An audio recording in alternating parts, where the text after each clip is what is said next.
കടലിൽ പൊള്ളാതെ നീർ പെയ്തു നീ ചെയ്യാതെ ഞാൻ കമ്പിളി പോലെ നിന്നെ പുണരാം.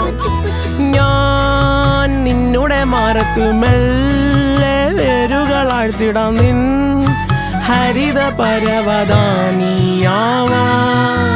കാലം കൂട്ടുനിന്നില്ലെങ്കിലും എന്നെ പറിച്ചെറിഞ്ഞാലും വീണ്ടും പടർന്നു കേറിടും ഞാൻ. കാലം കൂട്ടുനിന്നില്ലെങ്കിലും എന്നെ പറിച്ചെറിഞ്ഞാലും വീണ്ടും പടർന്നു കേറിടും ഞാൻ. എന്തിനി വേഗം ഇത്തിരി നേരം, എന്തിനി വേഗം ഇത്തിരി നേരം പറ്റിപ്പിടിച്ച് ഞാൻ നിന്നോട്ടെ നിന്നുടെ മൃദുല പ്രതലമധിക മധുരമതിമനോഹരം.